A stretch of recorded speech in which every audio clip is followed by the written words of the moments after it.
गेल्या 2 तासापासून आपण सर्वांचं मनोगत आपण ऐकलेलं आहे। मी 2 मिनिटांमध्ये माझं मनोगत संपवणार आहे।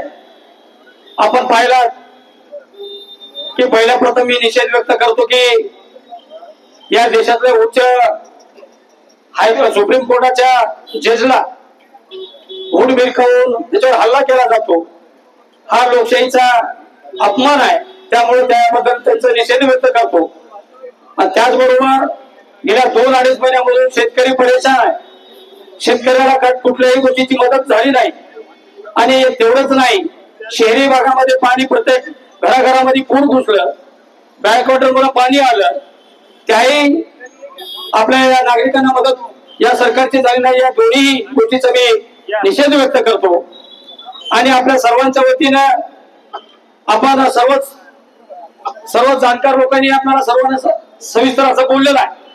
त्यामुळे आता रिपीट कुठल्याही गोष्टी न करता एवढंच सांगेल की गेल्या 2-2.5 वर्षापासून कमीत कमी 3 ते 4 वेळेस पूर हानी झाली, ढगफुटी झाली, बॅकवॉटरचं पाणी आपल्या घरामध्ये घुसलं, शेतामध्ये घुसलं, गावामध्ये आलं, ग्रामीण भागामध्ये।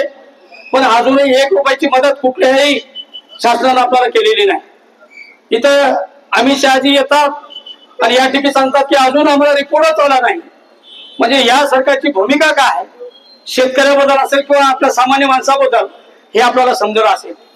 आणि एवढंच नाही तर या सरकारला शेतकऱ्याची जाणीव नाही, लोकशाहीची जाणीव नाही, गरिबाची जाणीव नाही, कष्टकऱ्याची जाणीव नाही, मजुरदाराची जाणीव नाही, महिलांचे कळवा नाही।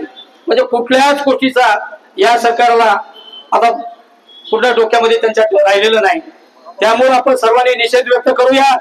आणि आपण सर्वांनी मिळून आपला सर्वांना माहिती आहे गेल्या या 2-2.5 महिन्यामध्ये जेव्हा अतिवृष्टी झाली, ज्या ठिकाणी जिथं बॅकवॉटर आलं, ढगफुटी झाली, पूर आला, त्या ठिकाणी या जिल्ह्यामध्ये युती सरकारचे 1 नाही 9 आमदार आहेत, 2 खासदार आहेत राज्यसभेचे। एवढे असताना सुद्धा ते कोणीही त्या बांधावर गेलं नाही। शेतकऱ्याच्या कुठंतरी हिंमत द्यावं, मदत करावी अशी भावना त्यांच्या मनामध्ये आली नाही। पण आपला एक पट्ट्या खासदार त्या सर्वांना पुरून उरलेला खासदार आपला आहे। त्यामुळं या खासदारचं कौतुक करावं तेवढं कमी आहे। काँग्रेस पक्षाच्या वतीने आम्ही ठराव घेतलेलाच आहे। पण अजून मी आजच्या या धरणे कार्यक्रमाच्या निमित्तानं खासदार साहेबांचं कौतुक करतो की पायाला भेगरी बांधून त्यांनी प्रत्येक तालुक्यामध्ये, प्रत्येक बांधावर, प्रत्येक शेतकऱ्याकडे हिंमत देण्याचं काम, धैर्य देण्याचं काम त्यांच्या माध्यमातून केलं। त्यामुळं त्यांचं मी ऋण व्यक्त करतो, आभार मानतो। आपल्या सर्वांना मी एवढं सांगू इच्छितो की आता एवढ्यावर आपल्याला थांबता येणार नाही। भिंगे सर, एवढ्या रात आपल्याला थांबता येणार नाही। आपली मागणीच आहे 50 हेक्टरी आपल्याला मदत शेतकऱ्याला मिळाली पाहिजे। एवढंच नाही, पीक विमा मिळाला पाहिजे। एवढंच नाही, इथल्या शहरामधील जे काही पूरग्रस्त भागातले लोक आहेत त्यांच्या घराला 25,000 प्रत्येकी मिळालं पाहिजे, हे आपल्या मागण्या आहेत। एवढंच नाही, आज आपल्या विद्यार्थ्यांची फी माफी झाली पाहिजे, ओला दुष्काळ जाहीर झाला पाहिजे। या सर्व गोष्टीच्या मागण्या आपण आपल्या इन्क्लूड केलेल्या आहेत मागण्यामध्ये। आणि या सर्व आपल्याला करून घेण्यासाठी मला वाटत नाही की आपण एवढ्या थंड प्रमाणामध्ये जर आंदोलन केलं तर हे जाग येईल या सरकारला, असं मला वाटत नाही।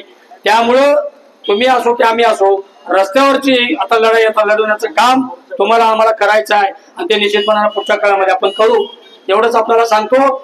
आणि थोड्याच म्हणजे 1-2 दिवसामध्ये आपल्याला सर्व सांगितल्यानंतर एवढ्या मोठ्या प्रमाणामध्ये काँग्रेस, जिल्हा काँग्रेस व शहर काँग्रेस कमिटीच्या वतीने विनंती केल्यानंतर आपण एवढ्या मोठ्या प्रमाणामध्ये कार्यकर्ते आपण इथं आलात, त्याबद्दल सर्वांचं मी आभार मानतो। आणि आदरणीय या जिल्ह्याचे लोकप्रिय शेतकऱ्याचे कैवारी आपल्या सर्वांचे लोकप्रिय तरुण खासदार प्राध्यापक रवींद्र चव्हाण यांना विनंती करतो की त्यांनी मार्गदर्शन करावं।